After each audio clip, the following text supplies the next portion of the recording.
शेतकरी बांधवांनो, सद्यस्थितीत पूर्व हंगामी ऊस लागवडीचं शेतकरी नियोजन करताय. आता सध्या जर इकडे जर पाहिलं तर सोयाबीन जे आहे ते उभं आहे. आता 4-2 दिवसामध्ये सोयाबीनची काढणी जी आहे ते सुरू होईल. मात्र काय होत आहे की सोयाबीन काढणी, त्याचं खळं, नंतर शेतामध्ये सरी वरंबे तयार करायचे आणि तिथून पुढं लागवडीचं नियोजन करायचं. ह्याच्यामध्ये किमान 10 ते 15 दिवस आपले आरामात जातात. आज जर पाहायला गेलं तर 17 सप्टेंबर आहे. तर ऊसाची लागवड किंवा ऊसाची कारखान्याकडे जाणारी नोंद जी आहे ते जर जशी लवकर गेली तर ऊसाला लागणारी तोड सुद्धा जी आहे ते लवकर येते. अशा पद्धतीनं बरेचसे शेतकरी जे आहे ते रोपांची लागवड करण्याकडे जे आहे ते आता प्रेफरन्स जो आहे तो बऱ्यापैकी शेतकऱ्यांचा वाढलेला आहे. आणि मग अशा प्रकारे काही ठिकाणी जे आहे ते शेतकरी स्वतः त्यांचं तिथं एखादी नवीन व्हरायटी आलेली आहे आणि ती व्हरायटी त्यांनी व्यवस्थित आयडेंटिफाय करून जे आहे ते तिचं लागवडीचं नियोजन त्यांनी केलं असेल तर सुपरकेन नर्सरी तंत्रज्ञान हे खूप फायदेशीर जे आहे ते शेतकऱ्यांसाठी आहे. कारण की या तंत्रज्ञानाचा अवलंब करून शेतकरी स्वतःच्या घरच्या घरी रोप तयार करू शकतो. ह्याच्यातून जी काही समजा रोपासाठी होणारा जो काही खर्च आहे, बाहेर जी काही विकत घ्यायचे रोप त्याच्यासाठी जो काही होणारा खर्च आहे तो सुद्धा आपल्याला या माध्यमातून कमी करता येऊ शकतो. अशाच प्रकारचा एक प्रयोग जो आहे तो natural sugar and allied industry limited या कारखान्याचे सभासद शेतकरी आहेत. काका नाव काय म्हणलं तुमचं? बिडवे साहेब, बिडवे काका इथं आहेत. तर त्यांनी इथं जे आहे ते त्यांच्या शेतावर सुपरकेन नर्सरीचा जो आहे तो प्रयोग केलेला आहे. हा कशा पद्धतीने केलाय ह्या गोष्टी त्यांच्याकडून थोडंसं जाणून घेऊ. तुम्ही कशा पद्धतीने हे बेड तयार करण्याच्या आधी कशा पद्धतीने रिकाम्या वावरामध्ये काय केला तुम्ही? आम्ही 6 फुटाची सरी काढली. 6 फुटाची सरी केली. बरं, बेड हातरलं. हा, मल्चिंग. बर, मल्चिंगला होल मारले. नाही काय म्हणले? 6 फुटाची सरी काढली. प्रथम आम्ही पंजी केली. बर, ट्रॅक्टरनं. होय. पंजी केल्यानंतर 6 फुटाची सरी काढली अशी. बर. त्याच्यातून एक सरीचं अंतर सोडलं, म्हणजे एक 6 फुटाचं अंतर सोडून दिलं माती बांधण्यासाठी. हे इकडचं बेड सोडून गेला, सोडून दिलं. 6 फुटाचं बेड धरलं, एक आडी एक केलं, म्हणजे तयार झालेला वरंबा हा धरला आणि मधला सोडून दिला. तिथलं जे आहे ते पलीकडचा सोडून दिला आणि त्याच्या पलीकडचा धरला. अशा पद्धतीने. मात्र मग नाली कुठं पडली ह्याच्यामध्ये? वडत असताना नाली कुठं पडली? ही नाली आहे का? ही नाली पडलेली आहे. ओके. आणि एक बेड तो सोडून दिलेला.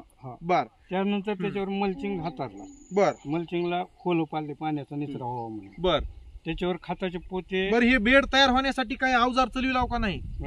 साफ होण्यासाठी काही? साफ होण्यासाठी ते ट्रॅक्टरला पाठीमाग फास होती. हा, हे लय महत्वाचा विषय. फास होती ना माग. हा, ट्रॅक्टरलाच सरी वाढताना त्या सरी यंत्राला फास होती, म्हणून हे सपाट झालं. फास होती माग. हा, ते सपाट केला तुम्ही किंवा ज्याच्याकडे नसेल तसं वणका बी बांधू शकतात. सपाट करून घ्यायचं ते. हा, मग ते केल्यास काय केलं? पुन्हा मल्चिंग, नंतर मल्चिंग हातरली. बरोबर. मल्चिंग हातरल्यानंतर तिला होल वगैरे पाडले पाण्याचा निचरा, एक्सेस पाण्याचा निचरा होण्यासाठी. हा. त्यानंतर खताचे जे पोते होते घरामध्ये. बर. हा, ते असे चौकोनी फाडले. बर. एक सिंगल पोत आहे तर कुठल्या साईडनं फाडलं ते? L type फाडलं.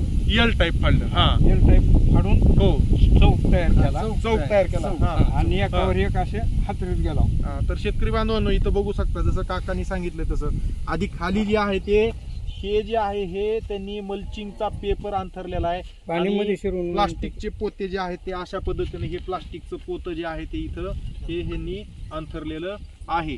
चारी कोपरे अशा पद्धतीने हे अंतरायचं कारण काय? तर ह्याच्यावर तयार झालेले रोप जे आहेत ते पलीकडून एका माणसानं इकडच्या एका माणसानं असं धरायचं आणि जिथं रोप आपल्याला लागवडायचे तिथं घेऊन जरी आपण गेलो तरी चालतंय. ह्या हिशोबाने ह्यांनी हे केलेलं आहे. मग नंतर काय केलं? हे प्लास्टिकचं पोतं अंतरल्याच्या नंतर त्याच्यावर काय केलं? पुन्हा हे माती टाकली. मातीचा लेप दिला. मातीचा लेप दिला. शेतकऱ्यांना तिथं याच्यात फक्त एक आहे की मातीचा लेप हा आपल्याला फक्त 1 ते 1.5 जास्तीत 2 इंचाचा द्यायचा. इथं जरा थर जास्त दिसायलाय. आपल्याला आपल्या शेतातली माती सगळी जी आहे ते तिकडे हे करायची नाहीये, त्यामुळे काळजी घ्या. आता जरी इथं थर जास्तीचा जरी झाला असेल तर इथं जसं मग आता आपण जसं केलं तसं काय करायचं? कांडी जी आहे ते चाळून त्या मातीमध्ये व्यवस्थित बसवायची. बरोबर आहे. आणि मग नंतर जे आहे ते ह्याच्यावर आपल्याला काय करायचंय? थोडी थोडी जी आहे ते माती तो पूर्णपणे डोळा झाकून जाईल अशा पद्धतीने आपल्याला हे करायचं आहे. तर काय मामा, ह्या पद्धतीचा जर अवलंब केला तर काय फायदे आहेत? अशी कांडी नुसती लावल्यानं काय तिथं तोटे आहेत आणि या रोप पद्धतीनं काय फायदे आहेत? फायदे एकच आहे, त्याच्यात बियाणं कमी लागत आहे. कमी लागत आहे. कमी बियाण्याचं म्हणजे निम्म्यानंच कमी लागतंय का? कमी लागत. बरोबर आहे. हा, एक तर आपल्याला बियाण्याऐवजी पैसा आणून द्यायचा ती बचत होती. बरोबर आहे. दुसरी गोष्ट आपल्याला ज्या पद्धतीने लावण करायची होय एक समजा आता आपण 1.5 फुटावर दोन्ही कांड्याचं मधलं अंतर 1.5 फुटावर सोडणार आहोत. बरोबर आहे. त्याच्यामुळं ऊसाचं वातावरण मग त्याला पोषक होतंय. बरोबर. हवा ऊन त्याला व्यवस्थित मिळतं. व्यवस्थित त्याच्यामुळं भेटतंय. हो. ऊस चांगल्या पद्धतीनं पोचत आहे. बरोबर आहे. आणि कांडी लावताना आता माझं वजन वेगळं आहे, तुमचं वजन वेगळं आहे, ह्यांचं वजन वेगळं आहे. दाबताना आपल्या वेगवेगळ्या वजनाचा काही परिणाम होतोय का नाही कांडीवर? एखादी कांडी खाली लई खोल जाती, मग उगून यायला अडचणी येतात. कांडीचा डोळा एखाद्या दिवस उलटाच पडतोय, ती काय आपल्याला डोळ्यावर दिसत नाही, काय का नाही? मग ह्याच्यामुळे जे आहे उगवण क्षमतेवर जी काही ह्या गोष्टींचा परिणाम होणार आहे, तो ह्या ऊस रोप लागवडीमुळे तसा ह्याच्यात होणार आहे का तो? नाही होत, नाही. आणि लावताना आपण कांडी पूर्ण वरी डोळा करूनच लावणार. हा बरोबर आहे. कांडीला कांडी सुटून वरी डोळा करणार. बरोबर. वरी डोळा केल्यामुळे काय उगवण शक्ती सहज होऊन चांगली होणार आहे. आणि हा डोळा तिथं लावताना सुद्धा जो आहे तो उगवण शक्ती त्याची चांगलीच होणार आहे. दुसरा विषय आणखीन ह्याच्यामध्ये, हे रोप आता आज तुम्ही लावलं तर हे तारीख जी आहे त्या आमच्या नॅचरल शुगरच्या कर्मचाऱ्याकडे दिल्याच्या नंतर रोप 1 महिन्याचं तयार झालं की लगेच लावताना सुद्धा तुम्ही त्यांना कळवणार आहेत. त्याच्यामुळं 1 महिना तारीख जी आहे ती तुमची आधी लागणार आहे.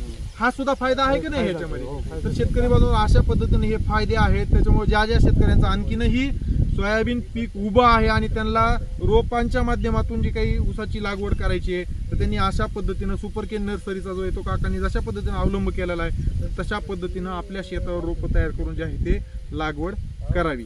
आणि हे फक्त करताना बेन जे आहे ते सर्टिफाय, आता हे तुम्ही आमच्या शिवानंद व्हिडिओ साहेबांना कळवलं होतं का नाही? रोपाचं जे आहे म्हणजे आमचे कर्मचारी स्वतः तिथं तांदूळच्या प्लॉटला तिथं जाऊन भेट देऊन आले. व्हेरायटी 15-0-12 आहे का ह्याची त्यांनी तपासणी केली. प्लस हे लागवड करताना सुद्धा त्यांनी कळवणार आहे की ह्या दिवशी आम्ही कांडी आता हे करतोय.